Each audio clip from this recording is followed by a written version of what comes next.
Bienvenue dans Pulp Business, le podcast qui presse tes idées reçues, fait jaillir la vérité toute nue et t'arrose de motivation.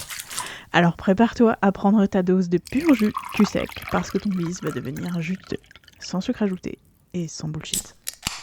Tu te souviens de la rentrée des classes ? Moi, c'est une période que j'adorais quand j'étais petite.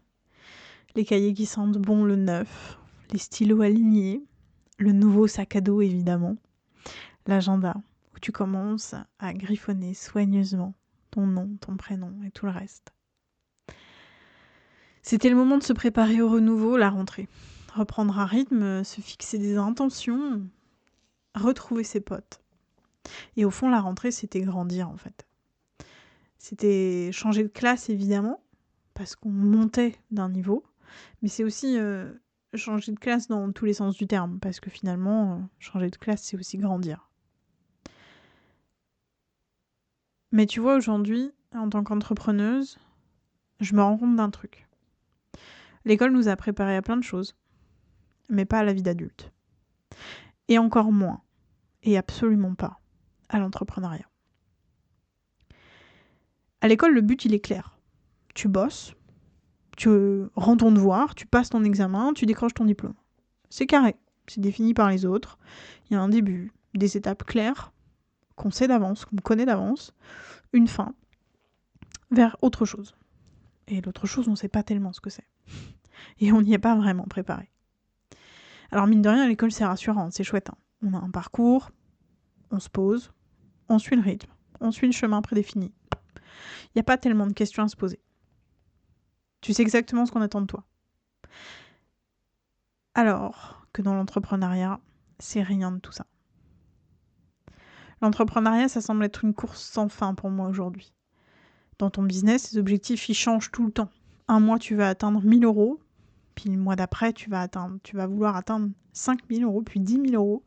Et puis, dans un nouveau business, tu vas te lancer, et puis finalement, tu vas pouvoir ou vouloir t'acheter une villa, tu vas vouloir changer de pays, tu vas vouloir embaucher une équipe pour t'aider. Un jour, ton rêve, c'est une communauté engagée. Et le lendemain, tu voudras automatiser et disparaître. Ton but dans l'entrepreneuriat, il est mouvant, tout le temps. Souvent, il est flou. Souvent, il est multiple. Parce que tu as envie de plein de choses. Et c'est normal. Tu as envie de vivre plein de choses dans ton entreprise. Tu as envie d'être reconnu. Tu as envie d'avoir cette communauté engagée avec qui tu vas pouvoir discuter, échanger. Tu as envie de recevoir des notifications parce que tes posts plaisent, parce que tu crains, parce que tu as des nouveaux abonnés, parce que tu reçois des notifications de Stripe, parce que tu as un nouveau paiement, parce que tu as un nouveau client. Et donc, tes buts sont mouvants, sont souvent flous, sont parfois trop ambitieux aussi. Et parfois, tu sais même plus si c'est ton but à toi ou si c'est celui que tu crois devoir atteindre parce que tu as encore l'impression de t'être fait matrixer la tête par un autre business, par un entrepreneur qui te dit que publier tous les jours sur Instagram, c'est le minimum. Ou d'autres bêtises encore, bien sûr, que ça. Et finalement, j'ai cette image en tête. Tu sais, l'âne avec une carotte accrochée au bout d'un bâton. La carotte pour le faire avancer. Alors t'avances, c'est sûr. Sauf que la carotte, tu l'attrapes jamais vraiment. T'auras jamais de diplôme. T'auras jamais la légitimité que t'attends. T'auras jamais une communauté qui te satisfait à 100%. T'auras jamais non plus le revenu qui te satisfait à 100%. Et si un jour tu l'atteins, tu vas peut-être l'atteindre pendant un mois. Et puis le mois d'après, ce sera différent. Et bien, quelque part, devenir entrepreneur, c'est accepter tout ça. C'est normal. C'est normal d'avoir beaucoup d'objectifs. C'est normal d'avoir des objectifs flous. C'est normal d'avoir des objectifs trop ambitieux. C'est normal d'avoir des objectifs qui changent. Et c'est normal de ne plus savoir où on en est souvent. Et c'est normal aussi parfois d'être démotivé et parfois de vouloir soulever des montagnes. Parce qu'en tant qu'entrepreneur, la carotte, elle n'est pas là pour être attrapée. Elle n'est pas là pour être dégustée. Elle est juste là pour te faire avancer. La carotte, tu la goûteras jamais. qu'elle soit une bonne carotte bio qui a poussé dans ton terreau, ou alors une carotte dorée que tu suis, qui a été créée et inventée par quelqu'un d'autre, tu la goûteras jamais. Et souvent, je pense que le problème, c'est d'être tellement focus sur cette carotte qu'on ne se rend pas compte du chemin qu'on parcourt, qu'on ne se rend pas compte de tout ce qu'on accomplit tous les jours, pour nous, pour notre business, pour nos clients, pour nos rêves, pour nos objectifs. Et c'est là où la question de la charge mentale, pour moi, elle est essentielle. Parce que, alors c'est ce que je pense, peut-être que je me trompe, mais je pense que la charge mentale quand tu es entrepreneur, je crois que c'est la pire. Je crois que c'est la pire parce qu'on a tout à faire, on a tout à construire.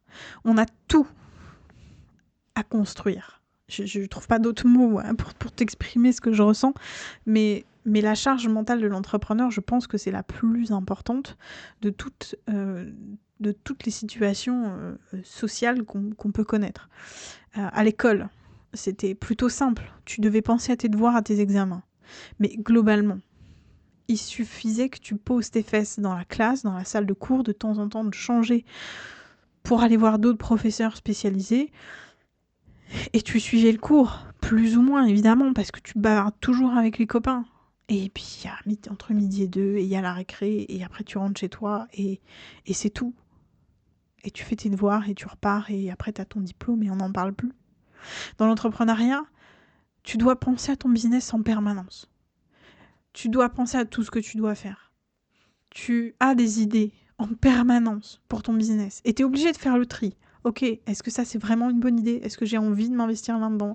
Est-ce que ça va me prendre suffisamment de temps ? Ou en tout cas, pas trop de temps ? Est-ce que ça va être efficace, impactant ? Est-ce que ça va être rentable ? Est-ce que je vais être capable de le faire ? Et puis, est-ce que c'est vraiment pertinent ? Et puis, il faut que je remplisse mon planning édito, et puis il faut que je communique, et puis il faut que j'optimise, et puis il faut que je scale, et que j'automatise, que je prospecte, que je trouve des nouveaux clients. Et puis, il faut que tu penses à ton couple, il faut que tu penses à ton foyer, il faut que tu penses à ta santé, il faut que tu penses à ton argent, il faut que tu penses à ton image, il faut que tu penses à tes clients, il faut que tu penses à ta stratégie aussi, il faut que tu penses à ton putain de planning Instagram. L'entrepreneuriat, c'est une autodiscipline qu'on nous a jamais apprise. C'est une responsabilité qu'aucun prof ne nous a jamais fait expérimenter. En tout cas pour ma part. Si toi, tu as l'expérience d'un professeur qui t'a fait expérimenter l'autodiscipline, vraiment partage-moi ton expérience parce que ça m'intéresse. Parce que je voudrais apprendre à mes clients et à mes clientes l'autodiscipline. Et une autodiscipline saine. Pas celle qui va te cramer dans cette charge mentale immense, mais plutôt celle qui va te permettre d'avoir des moments de silence, des moments de calme, des moments de ressources suffisants pour pouvoir faire le tri dans toutes tes idées. Alors oui, c'est instable. Oui, l'entrepreneuriat, c'est épuisant, c'est flippant, c'est difficile. Et pour être tout à fait honnête avec toi, c'est même dangereux parfois, souvent.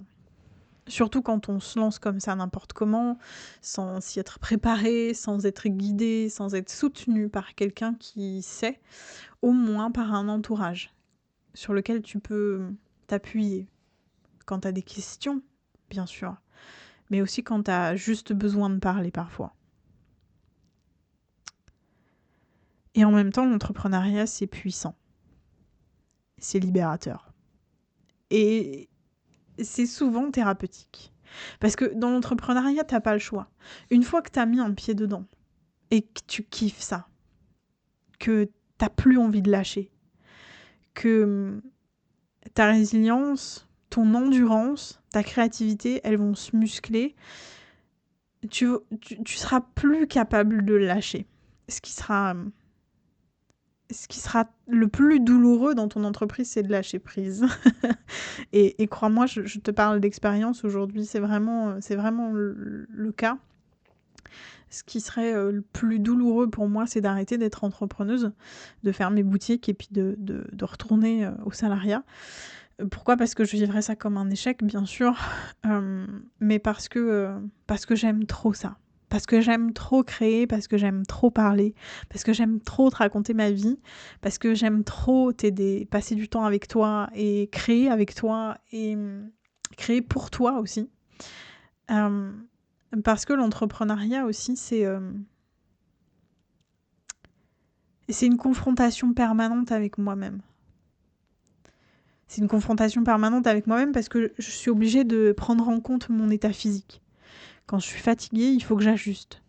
Je suis obligée de prendre en compte mon état physiologique, entre guillemets, mon état par rapport à mon cycle. Je suis obligée d'adapter mes semaines en fonction de mon cycle. Je suis obligée aussi de prendre en compte mon état mental pour ajuster et pour faire ce que je dois faire, pour pouvoir avancer.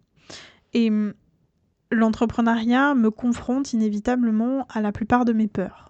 À la peur d'être abandonnée, par exemple, abandonnée par ma communauté, par les plateformes, comme ce qui est déjà arrivé. Je t'en ai déjà parlé, j'ai été restreinte pendant plusieurs semaines sur Instagram, ce qui a fait effondrer totalement Business de Cœur. Et évidemment, j'ai très très mal vécu les choses, mais comme tu le vois, je suis là, je te parle aujourd'hui, parce que j'ai pris la décision, encore une fois, de me dire, en fait, abandonner, c'est trop dur, c'est trop douloureux. Alors je continue, je réinvente, je recommence. Et c'est me confronter aussi à toutes les choses que j'ai toujours eu peur de faire. Apprendre à gérer mon argent, par exemple. Apprendre à calculer des prix. Apprendre à avoir confiance en moi. Apprendre à parler, à me montrer, à créer. Apprendre des nouvelles compétences. Des compétences techniques, purement. Montage vidéo, montage son. Des compétences de gestion, en fait, de gestion de site internet, de création de pages, mais aussi des compétences psychologiques pour comprendre comment tes clients fonctionnent pour pouvoir les accompagner au mieux. C'est quoi les besoins de tes clients ? Les écouter, aller les chercher. Dans l'entrepreneuriat, t'as pas le choix de faire ça. Tu deviens celle qui crée son propre diplôme. Sauf que le diplôme, si tu le crées pas concrètement, en allant sur Canva par exemple, et en créant ton propre diplôme, ce diplôme-là, tu ne l'atteindras jamais. Tu t'en rendras même jamais compte de tout ce que tu fais pour ton entreprise, pour toi, pour devenir la personne que tu as envie d'être, pour assurer tes choix. Tu deviens ton propre bulletin finalement. Sauf que ce bulletin, tu le lis jamais. Tu te poses jamais pour te rendre compte de tout le taf que tu accomplis, de tout le chemin que tu parcours. Et ça, l'école, elle te l'a jamais appris. Et elle te l'apprendra jamais. Être entrepreneur, c'est être seul. Oui, mais pas tout le temps. Parce qu'il y a Apple Business, bien évidemment, parce qu'il y a la communauté de Business de Cœur, parce qu'il y a Internet, parce qu'il y a Insta et les réseaux sociaux de façon plus générale. Parce que t'es pas obligé de rester tout seul, même si dans le fond tu l'es. Alors, en cette nouvelle année, j'ai envie de te poser 3 questions. Cette année, dans quelle classe tu veux passer ? Finalement, c'est quoi tes objectifs concrets ? Quelle carotte tu décides d'accrocher à ton bâton ?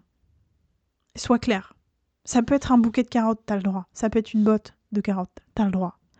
Ça peut être avec des fans, sans fans. Ça peut être des carottes jaunes, oranges, rouges, dorées, celles que tu veux. Et surtout, est-ce que tu es prête à accepter que cette course sans fin soit en réalité ton chemin de croissance personnelle ? Si cet épisode t'a parlé, abonne-toi, partage-le. Et viens me dire sur Insta, sur LinkedIn ou dans les commentaires quelle est ta carotte pour cette année. On se retrouve comme d'habitude tous les lundis à 7h07 sur Pulp Business.